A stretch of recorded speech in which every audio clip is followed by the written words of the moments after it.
안녕하세요. 건강 365 아나운서 최인경입니다.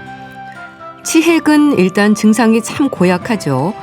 항문이 가렵고 변을 볼 때마다 불편도 크고요. 앉고 서고 걸을 때도 편치 않습니다. 그럼에도 치핵으로 병원을 찾기까지 망설이는 시간이 길어지기도 하는데요. 항문 질환이라는 위치상의 문제 때문일까요? 하지만 시간이 지나면서 증상이 사라지는 것도 아니고요. 점점 심해질 수 있기 때문에 진단을 통한 적절한 치료가 필요합니다. 치료의 하나인 수술법도 궁금한데요. 오늘은 치핵에 대해 알아봅니다. 그리고 많은 분들이 고생하는 위염에 대해서도 살펴보겠습니다. 건강 365 휘트니 휴스턴의 How Will I Know 듣고 시작하겠습니다. KBS 라디오 건강 365 함께하고 계십니다. 많은 질환에서 증상이 없어서 초기 진료를 놓치는 경우가 있는데요. 치핵은 위치 때문일까요? 증상이 있는데도 진료를 망설이는 분들이 많습니다. 하지만 참는다고 자연 회복되는 게 아닐 텐데요. 치핵 역시 빠른 진단과 치료가 필요하지 않을까요? 한림대 강남성심병원 외과 김광용 교수에게 도움 말씀 듣겠습니다. 교수님 안녕하세요. 네, 안녕하세요. 네, 반갑습니다. 치핵이 많은 분들이 치질로 얘기하는 질환인 거죠? 네, 그렇습니다. 많이들 헷갈려하는 용어긴 한데요. 네. 치질이라는 항문 질환을 통칭하는 일반 용어입니다. 치질에는 항문이 감염돼 고름이 생겨나오는 농양이나 치루, 네. 그다음에 항문 부위가 찢어지는 치열 등도 포함되고 있으며 네. 저희가 흔히 말하는 치핵은 항문에 혈관이 부풀어 생기는 질환입니다. 네. 그래서 보통 치핵 증상이 보이면 치질에 걸렸다고 하는데요. 정확한 의학용어로는 치핵이 맞습니다. 네. 치핵 이름이 좀 어려운데요. 어떤 상태인 건가요?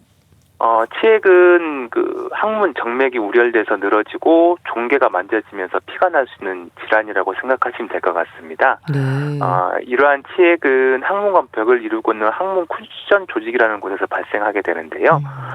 다양한 원인으로 인해서 항문 쿠션 조직이 항문 안으로 다시 들어가지 못하고 네. 밖으로 노출된 상태를 치핵이라고 부르고 있습니다. 네. 항문 쿠션 조직 말씀하셨는데요. 그러니까 네. 항문의 쿠션 역할을 하는 혈관 조직으로 보면 되는 건가요? 네, 그렇게 이해하시면 거의 정확합니다. 그러니까 혈관 조직의 탄력성이 아무 문제가 없어야 변실금도 예방할 수 있고 그런 건가요? 네, 항문 쿠션, 혈관 조직의 탄력성이 잘 유지되면은 네. 미세한 밀폐 기능이 살아있고 그것 때문에 변실금 예방에 분명히 기여하게 됩니다. 실제로 정상 변실금 예방 기능의 약 네. 15에서 20% 정도를 이 쿠션이 담당한다고 알려져 있습니다. 그런데 치핵은 일반인들도 나름 의심하고 짐작하는 분들이 많습니다. 일단 증상이 있지 않나요? 네, 대부분 증상이 있고요. 주요 증상으로 보면은 변을 볼 때 만져지는 덩어리가 대표적으로 볼 수 있습니다. 또한 대변 후 발생하는 출혈, 통증, 가려움증, 피부가 늘어져 나오는 증상 등이 있을 수가 있습니다. 네. 심해지면은 점차 밑으로 내려오면서 항문 자체가 빠지는 증상도 보일 수 있습니다. 네. 그러니까 변을 볼 때 만져지는 덩어리라고 하셨는데 근데 네. 병원에 가기까지는 시간이 좀 걸리거든요. 네, 진단을 위해서는 일단 항문을 보여야 하는 거죠. 네, 그렇습니다. 네. 치핵 진단을 위해서는 우선 병력 청취도 중요하지만은 네. 엉덩이를 벌리고 육안으로 관찰하는 시즌이 필요합니다. 따라서 치핵의 진단을 위해서는 항문을 노출하는 과정은 반드시 필요합니다. 네. 그런 부분들이 좀 병원 가기를 망설이게 하는데 또 병원 진료를 망설이는 이유로 이제 청결과 연결해서 생각하기도 합니다. 치핵의 원인이 위생과도 관련이 있는 건가요? 항문 위생과 치핵은 직접적인 인과관계는 없습니다. 다만 치핵을 포함한 항문 질환이 발생되었을 경우에 통증이나 염증 등의 원인으로 위생이 불결해지는 양상이 있습니다. 이처럼 위생 문제란 잘못된 인식으로 결국 네. 통증과 병을 키우는 결과가 낳는 경우가 많이 보이고 있습니다. 네. 그러니까 위생 문제 말씀하셨지만 치핵에 대해서도 오해가 많은 것 같습니다. 네. 우선 일단 치핵의 증상이 나타나기 시작하면 일상이 불편하잖아요. 증상도 다양한가요? 그 치액의 위치나 단계 그리고 상태에 따라서 다양한 증상이 나타날 수가 있습니다. 네. 아까 말씀드렸던 정상 항문 쿠션이 어떻게 망가졌느냐에 따라서 다양한 증상이 나타날 수 있는데요. 네. 대표적으로 그 내치액, 외치액 안쪽이냐 바깥쪽이냐에 따라서 증상이 달라지고요. 네. 또 뭐 부어 있느냐, 튀어나왔느냐, 그리고 혈전을 동반하느냐에 따라서 증상이 완전히 달라질 수 있습니다. 네. 증상이 이제 다양한데 그렇게요. 걸음걸이가 불편해 보이는 경우도 있던데 이 정도면 상태가 심한 걸까요? 걸음걸이가 불편해 보일 정도로 해서 다 심한 상태는 아니지만은 네. 무시할 단계는 아니라고 생각하시면 좋을 것 같습니다. 이렇게 치액에서 걸음걸이가 불편했을 경우에 네. 대표적으로는 혈전성 외치액이나 진행된 내치액 등에서 관찰될 수가 있으며 이러한 증상이 있으면 진료가 필요한 상태로 이해해 주시면 될 것 같습니다. 네. 이런 경우에는 통증도 동반이 되는 건가요? 대부분은 통증이 동반되어 있는 상태라고 보면 될 것 같습니다. 가운데가 구멍 뚫린 방석을 사용하기도 하지 않습니까? 항문에 좀 자극을 주지 않는 게 증상을 완화하는 데 도움이 되는 걸까요? 네, 그렇습니다. 돈업방석 같은 경우에는 그 치질 수술을 한 후나 통증이 있을 때 네. 항문에 직접 마찰되는 부분을 줄여줌으로써 완화해주는 효과가 있을 수는 있으나 돈업방석 자체는 치질 예방에는 효과가 없습니다. 네. 또한 예방적으로 장기간 사용하게 된다면은 항문 쪽으로 지속적인 압력을 가할 위험이 있어서 오히려 안 좋습니다. 네. 그래서 이런 일반적으로는 돈업방석보다는 푹신한 일반 방석을 추천하고 있습니다. 아, 그렇군요. 네. 치액으로 수술한 경우에도 그러면 한동안 가운데가 구멍 뚫린 방석을 사용하던데 이거는 그냥 필요한 과정이라고 봐야 되는 거네요? 네, 수술 후에 잠깐 동안은 의미가 있을 수가 있는데요. 네. 하지만 회복 과정 전체에서 보면 꼭 필요한 필수 단계는 아닙니다. 수술 후에 급성기에 통증을 조절하는 데만 일시적으로만 사용할 수 있습니다. 네. 그러니까 일반적인 방석을 사용하고 근본 치료를 해야 되는 거네요. 네, 그렇습니다. 수술 후에 좌욕은 어떻습니까? 도움이 되는 건가요? 치액 환자들은 좌욕 열심히 하시던데요. 네, 항문 질환에서 가장 좋고 또한 가장 하기 쉬운 치료법 중 하나가 좌욕입니다. 네. 그리고 수술 후 초기에는 저희가 적극적으로 권장하고 있습니다. 좌욕을 하게 되면은 오그라든 항문 내 괄약근을 이완시켜서 통증을 감소시킬 수가 있습니다. 또한 혈액순환을 촉진해서 해당 부위의 상처가 치유되는데 도움을 주기도 합니다. 네. 좌욕도 제대로 된 방법이 있는 건가요? 네, 그렇습니다. 보통 미지근한 온수로 3분에서 5분 정도를 제가 하게끔 추천하고 있고요. 네. 하루에 3번에서 5번 정도 하는 걸로 추천하고 있습니다. 네. 치핵은 흔히 내치핵, 외치핵으로도 설명되지 않습니까? 어떤 차이가 있을까요? 치핵은 크게 저희가 내치핵, 외치핵 두 종류로 나누고 있습니다. 네. 일반적으로 항문 입구에서 2에서 3cm 정도 떨어진 곳에 이빨 모양처럼 생긴 치상선이라는 해부학적 구조물이 있는데요. 네. 이 치상선 위쪽에 생기는 경우를 암치질, 흔히 말하는 내치핵이고요. 네. 치상선 아래쪽에 생기는 경우를 외치핵 또는 수치질이라고 하고 있습니다. 쉽게 설명드리면은 항문 바깥쪽에만 치핵이 있는 경우를 외치핵이라고 하고요. 항문 안쪽에만 있는 경우를 내치핵이라고 합니다. 경우에 따라서는 이렇게 내치핵과 외치핵이 한 덩어리로 되어 있는 혼합치핵도 관찰할 수가 있습니다. 네. 내치핵과 외치핵 어느 쪽이 더 많은 건가요? 일반적으로는 내치핵이 더 많이 있다고 보고되고 있습니다. 항문 안쪽에만 있는 게 내치핵인데 그럼 내치핵과 외치핵 둘 중 어느 경우가 더 불편하고 위험하다거나 하는 부분은 없는 건가요? 어느 쪽이 더 위험하다고 단정할 수는 없습니다. 네. 내치핵의 경우는 항문이 터져서 출혈이 있을 수가 있고요.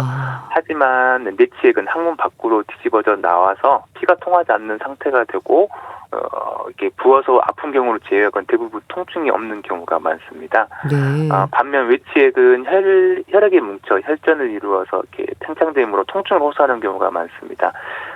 따라서 초기에는 외치의 경우 불편함을 또 호소하는 경우가 많으네요. 네. 진행되면서는 내치에게 더 불편감을 더 많이 호소하는 경우가 있습니다. 네. 출혈을 불러일으키는 경우는 내치핵 쪽이군요. 외치핵 같은 경우에는 통증이나 그런 것 때문에 초기에 치료를 좀 요하는 경우가 많고요. 내치핵 같은 경우에 초기에는 증상이 없어서 모르고 있다가 진행된 뒤에 이제 병원을 방문하셔서 치료를 하는 경우가 많습니다. 네. 치핵은 상태에 따라서 이제 1도부터 4도로 구분을 하는 것 같던데요. 뭐 초기, 중기도 아니고 1도, 2도, 뭐 3도 이런 식으로 얘기가 되는 건 무슨 의미인가요? 주로 내치핵의 경우 저희가 1도부터 4도로 구분할 수가 있는데요. 네.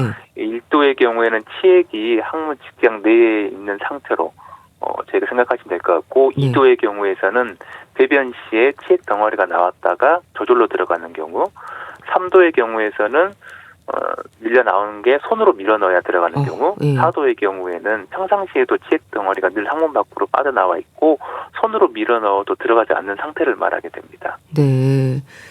그러니까 배변 시에 치핵 덩어리가 나왔다 들어가는 거. 그럼 출혈을 경험하게 되는 건 2도 이상이라고 봐야 되는 건가요? 네, 대부분의 경우에서는 2도에서부터 병원을 방문하게 됩니다. 치핵이라고 해서 모두 수술이 필요한 건 아닌 거죠? 네, 그렇습니다. 보통 1도, 2도 내치의 경우는 보존적 치료만으로 관리가 가능합니다. 대표적으로 이제 비수술적 보존적 방법으로는 배변 완화제를 복용하거나 식이요법, 그리고 좌욕과 배변 습관의 교정 등이 해당되고 일시적으로 증상이 나아질 수가 있습니다. 원칙적으로 치핵 조직이 항문 바깥으로 빠져나와서 저절로 들어가지 않고 손가락으로 밀어내야 복원이 되는 정도, 3도 이상의 경우가 수술을 고려해야 됩니다. 다만 1, 2도 내치의 경우에도 출혈이 잦거나 그로 인한 빈혈이 생긴다거나 혈전증으로 통증이 심한 경우는 수술을 고려하기도 합니다. 네. 수술이 고려되는 3도 이상부터는 증상도 심해서 일상의 불편도 크긴 하겠어요. 네, 3도 이상이 되면은 증상 자체가 눈에 띄게 커지게 되고요. 네. 일상생활 대부분의 경우에서 일상생활에 불편감을 느끼는 경우가 많습니다. 네. 그런데요, 예전에 우리 화장실 문화를 생각하면 쪼그리고 앉아서 변을 봤잖아요. 네. 치핵이 많은 건 지금의 좌변기도 원인이라는 말도 하던데 맞는 얘기일까요? 예, 일부분은 맞는 얘기입니다. 네. 과거 재래식 화장실 경우에는 그 직장 항문 각도가 이렇게 고다진 상태로 있기 때문에 변이 비교적 자연스럽게 내려올 수 있고 배에 힘이 덜 들어가게 되었습니다. 또한 불편한 자세로 인해서 배변 시간이 짧은 경향이 있었습니다. 네. 하지만 최근에 사용하고 있는 좌변기로 인해서 배에 힘을 더 주기가 쉽게 되고 또 오래 앉을 수 있는 환경을 유발해서 치핵 발생 위험을 높일 수가 있습니다. 네.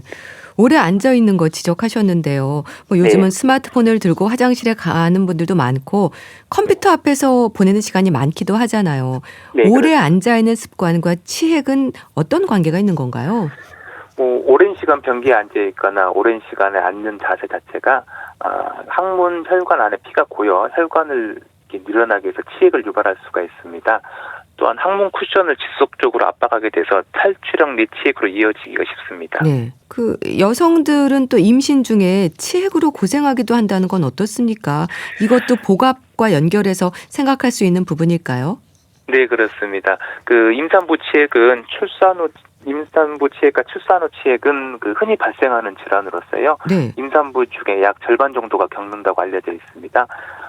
그 임신 기간 중에 뱃속에서 태아가 자라면서 자궁도 커지고 이로 인해서 복압의 증가, 그리고 골반이나 항문 주변의 혈액 순환을 저하를 가져가게 돼서 항문 점막 내 혈관을 확장하게 됩니다. 이로 인해서 이렇게 치핵을 발생을 유발하게 됩니다. 네.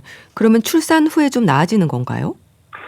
출산 후에 일시적으로 호전이 있는 경우도 있는데요. 네. 많은 경우에서는 치료를 요하는 질환으로 진행하는 경우도 많이 있습니다. 네, 관리가 필요하신 거군요. 네, 그렇습니다. 근데 또 전체적으로는 여성보다 남성에서 치핵이 더 많다고 하던데 이것도 맞는 얘기일까요?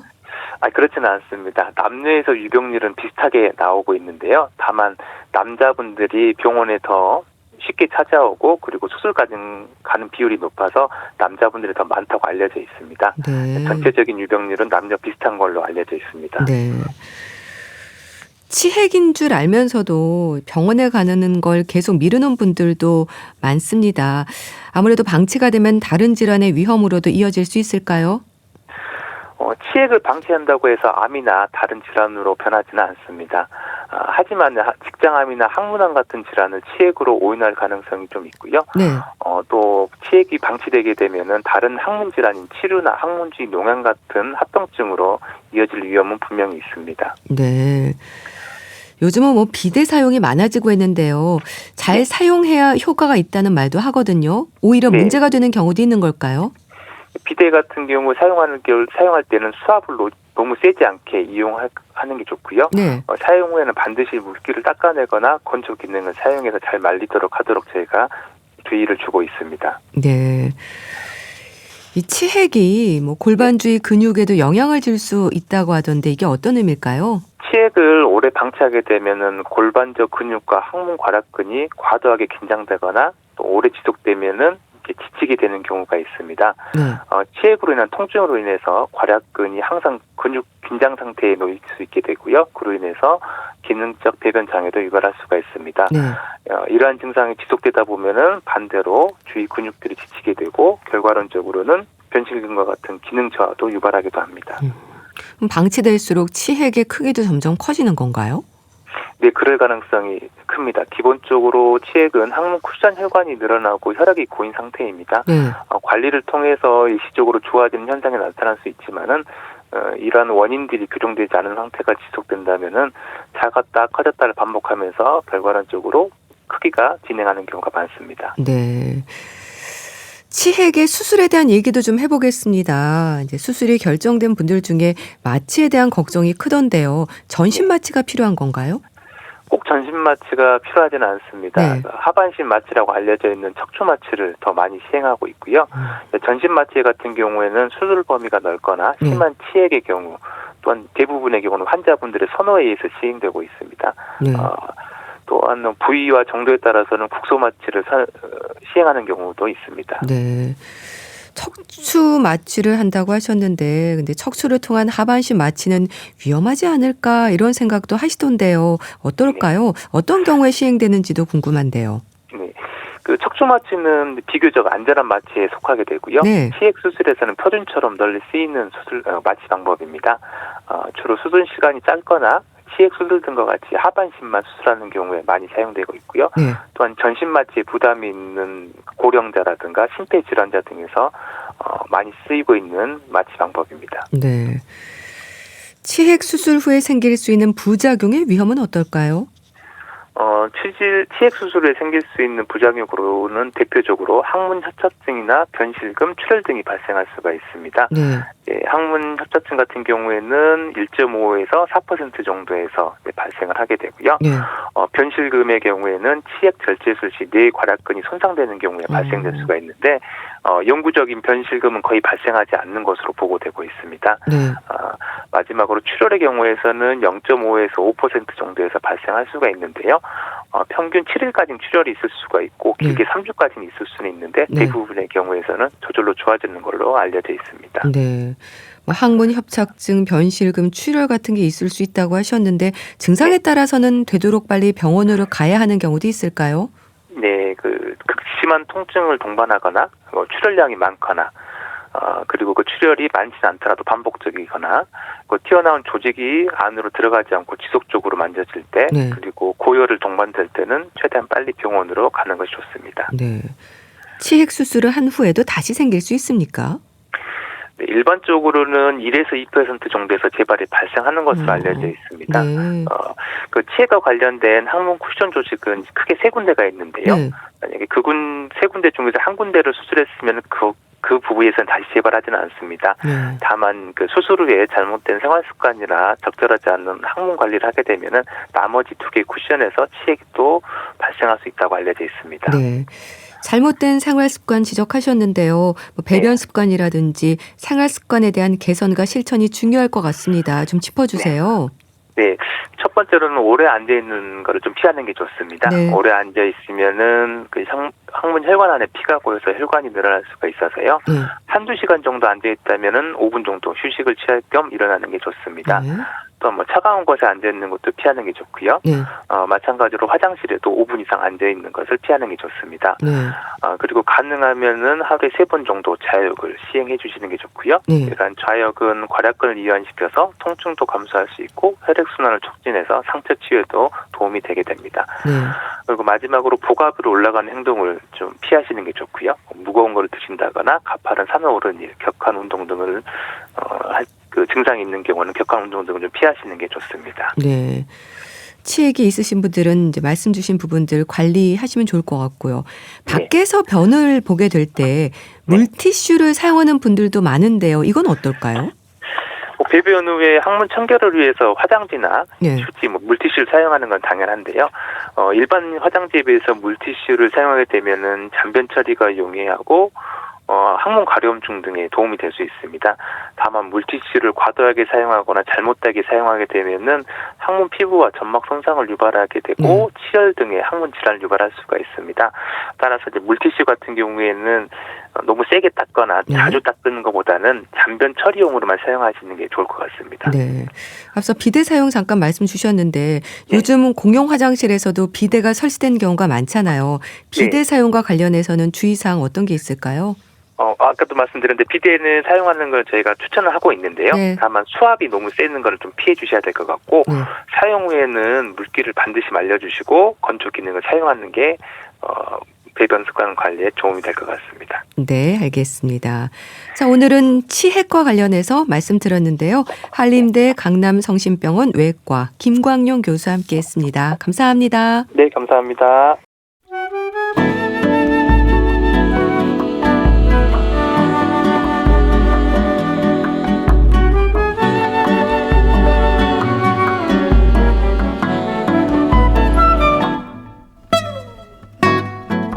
건강한 하루의 시작. KBS 라디오 건강 365 최윤경 아나운서의 진행입니다.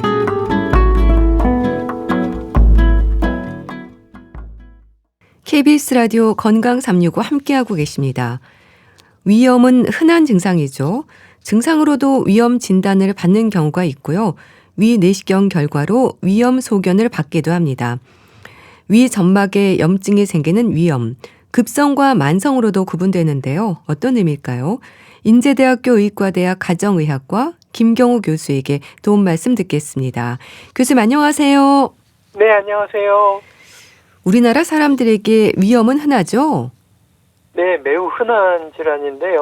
통계적으로 봤을 때 이제 40세 이상 성인 3명 중에 2명꼴로 위염을 보일 정도로 굉장히 흔한데 우리가 이제 위가 하는 역할을 잠깐 생각해 보시게 되면 일단 드시는 음식물을 1차적으로 소화하고 또 살균을 하고 또 이제 저장을 하는 굉장히 중요한 소화기관 역할을 하고 있는데 그런 과정에서 여러 가지 드시는 뭐 음식이라든지 또 뭐 흡연이나 음주 이런 것들이 다 위에 노출되기 때문에 그만큼 위염이 흔한 것으로 볼 수가 있겠습니다. 네.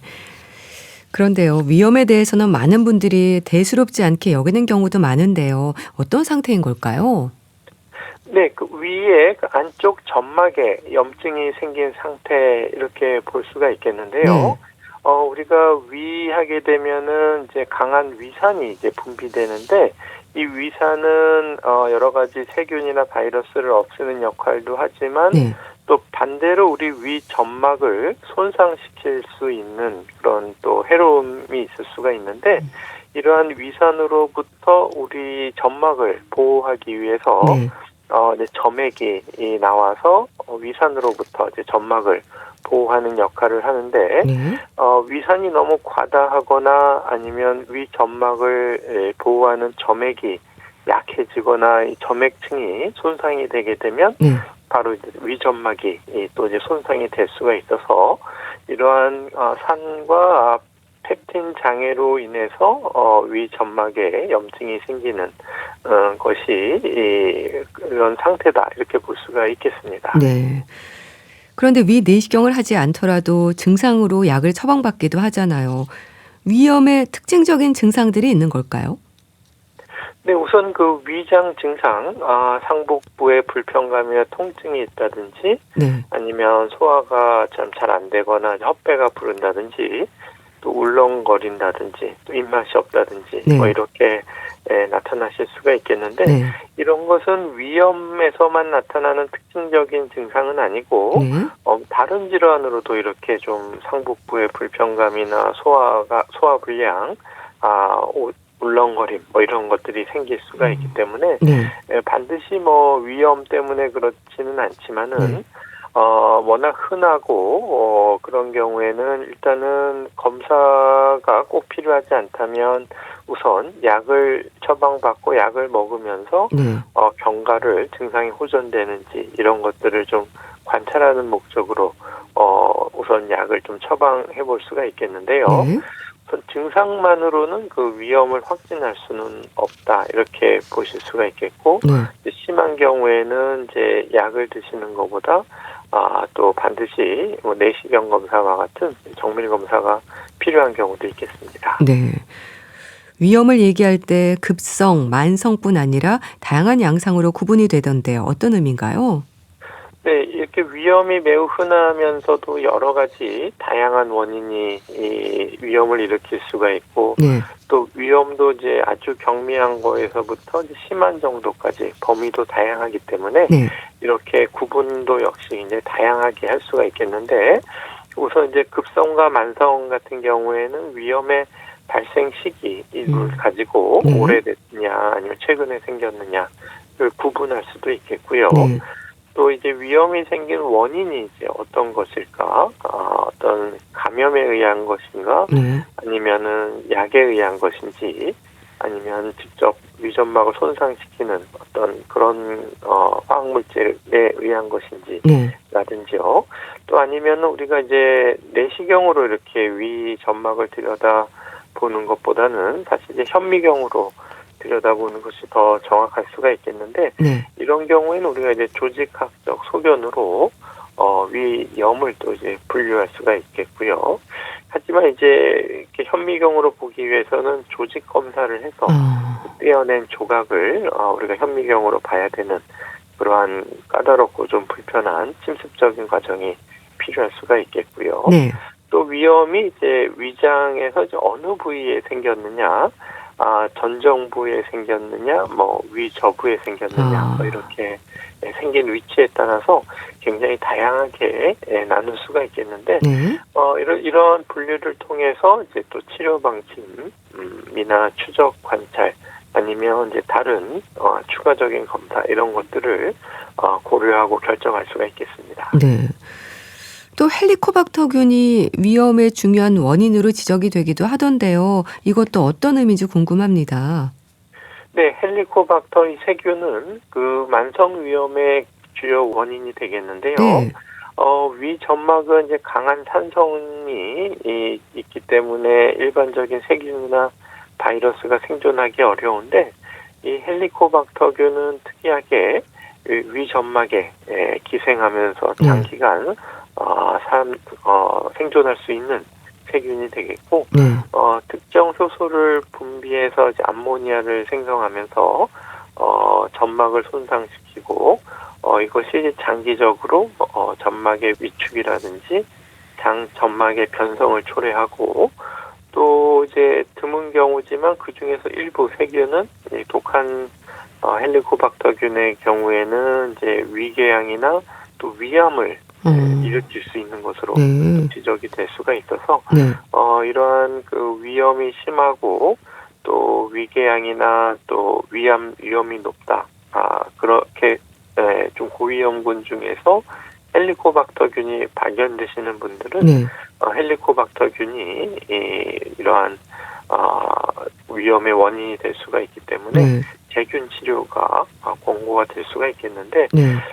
헬리코박터균 감염률이 이제 너무 높아서 2명 중에 1명꼴로는 헬리코박터균이 있다고 이렇게 또 통계가 보고가 될 수가 있겠습니다. 네. 그 제균 치료가 궁금한데요. 고위험군의 경우에는 헬리코박터균 제균 치료가 권고된다고 하셨는데 제균 치료는 해야 되는 건가요? 망설이는 분들도 많은데요. 네, 그렇습니다. 이제 제균 치료의 이점과 또 제균 치료의 어떤 어려운 점, 부작용 이런 것들을 잘 저울질해서 결정을 하셔야 되겠는데요. 네. 아무래도 이제 위험이 높을 때 특히나 이제 실제로 이제 조기 위암이 있었다든지 네. 아니면 위궤양이 심해서 출혈이나 천공으로 갈 위험이 있다든지 이런 경우에는 반드시 제균 치료를 하셔야 되겠고 네. 또 드물지만은 이제 이러한 헬리코박터균으로 인해서 이제 암이 좀 의심이 되는 경우에도 역시 제균 치료를 하셔야 되겠는데, 그렇지 않은 고위험 분들 같은 경우에는 네. 이러한 치료로 인해서 이득이 생길 것인가, 네. 또 아니면은 부작용으로는 항생제를 장기간 열흘 정도 2주까지 드시게 되면은 아무래도 설사를 하신다든지 또 항생제에 알레르기가 있다든지 또 잘 치료가 안 된다든지 이런 분들 같은 경우에는 또 좀 어려움이 있어서 네. 또 아무런 증상도 없고 위점막도 깨끗한데 균만 있다 이런 경우에는 또 굳이 치료를 해야 될까 또 네. 이러한 의견들이 있기 때문에 일단 꼭 치료를 해야 되는 경우와 또 치료를 고려해야 되는 경우 이렇게 분류를 해서 이제 의사와 상의를 해서 결정하시는 것이 도움이 되시겠습니다. 네. 급성 위염과 만성 위염에 대해서도 설명해 주세요. 급성 미란성 위염을 스트레스성 위염으로도 얘기하던데요. 이 미란성의 의미도 궁금하고요. 또 스트레스성이라는 거는 기능성 위염을 말하는 건지 잘 모르겠던데 좀 설명을 해 주세요.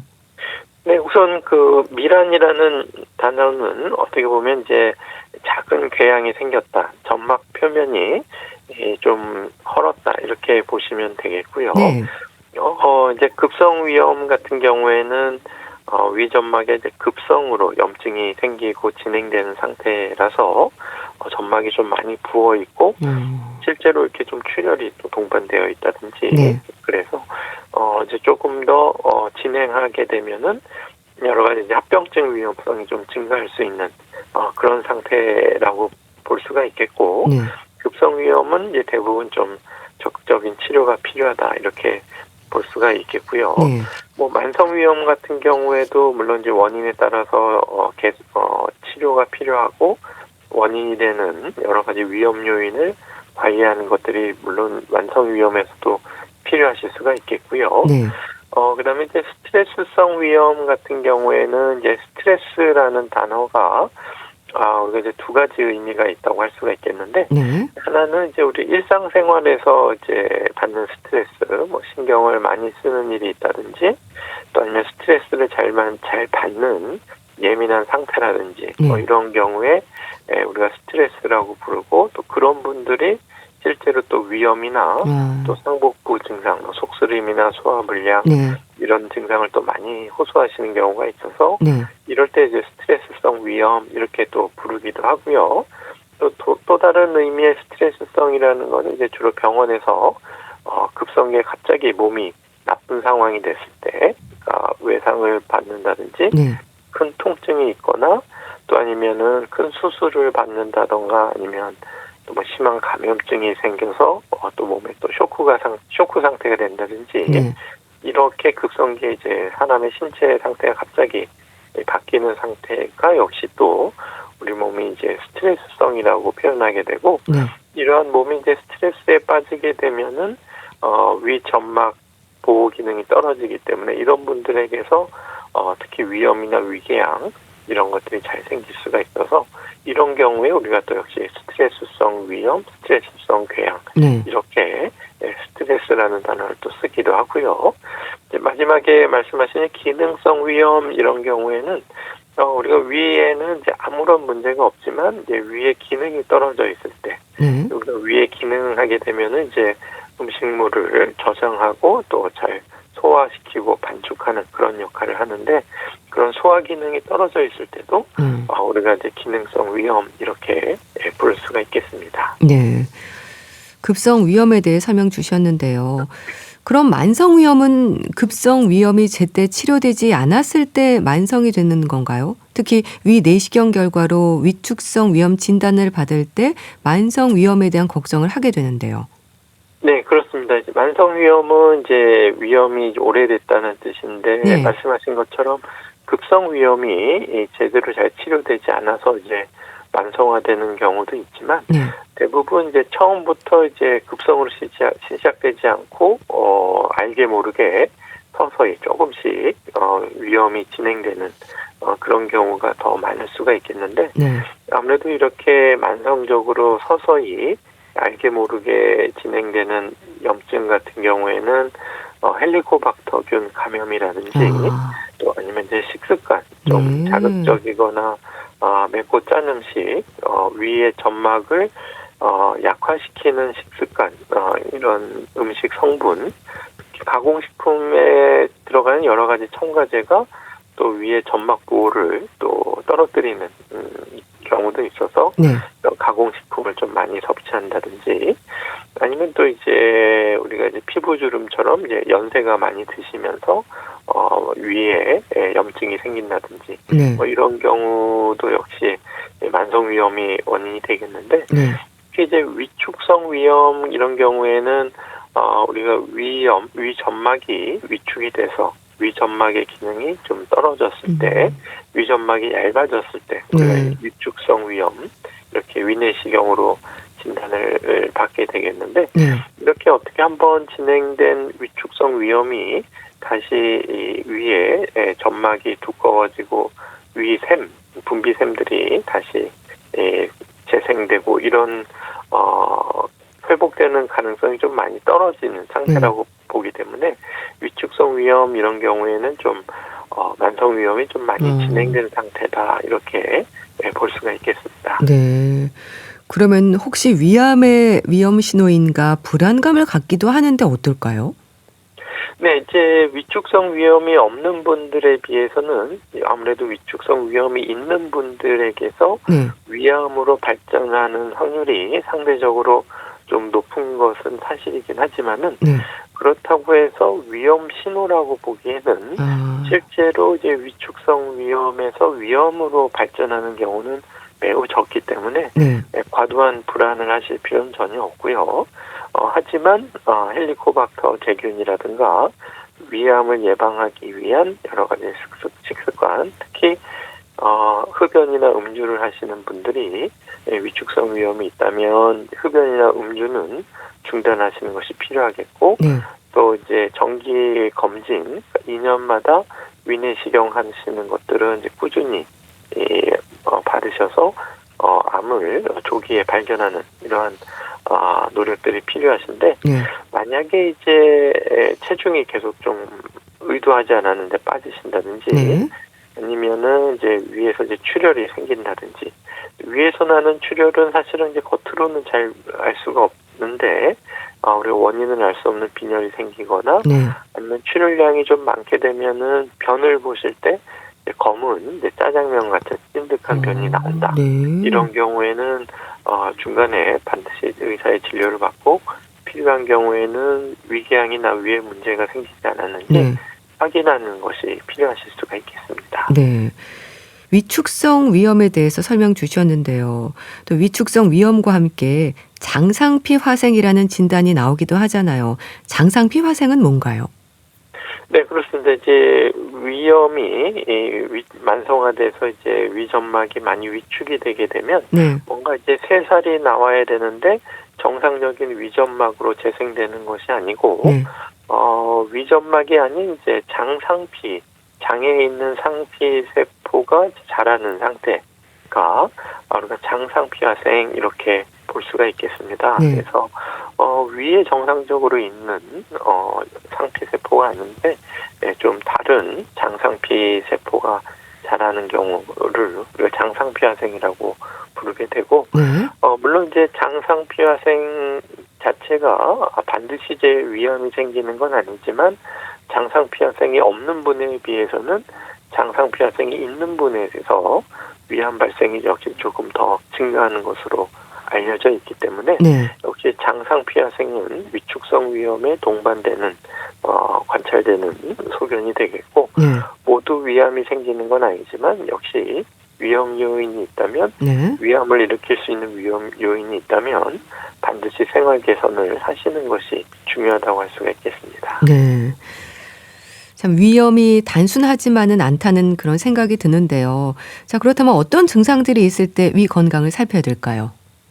네, 위험이 굉장히 흔하기 때문에 다 모든 분들이 위에 대한 검사를 한다든지 그럴 필요는 없지만은 아무래도 이제 다른 질환이 의심이 될 때 증상으로 그래서 상복부 통증이 있지만 통증이 좀 심하다든지 또 체중이 빠진다든지 네.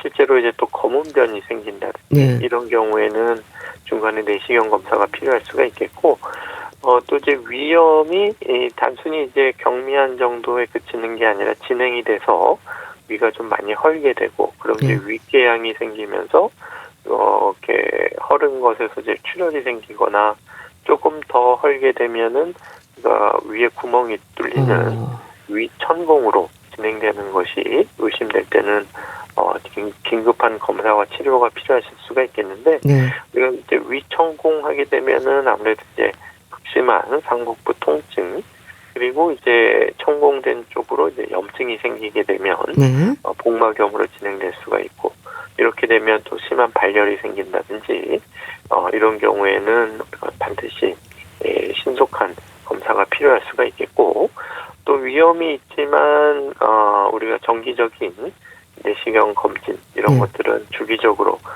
하시는 것이 필요한데 이런 것들 뭐 굳이 위험 증상이 있는 분뿐만 아니라 무증상인 분들도 정기 검진이 중요하다고 할 수가 있겠습니다. 네, 알겠습니다. 자, 오늘은 위 점막에 염증이 생기는 위염에 대해서 자세히 알아봤는데요. 인제대학교 의과대학 가정의학과 김경호 교수와 함께했습니다. 말씀 감사합니다. 네, 감사합니다. 이적에 그땐 미처 알지 못했지 보내드리면서 인사드릴게요. 건강365 아나운서 추인경이었습니다. 고맙습니다.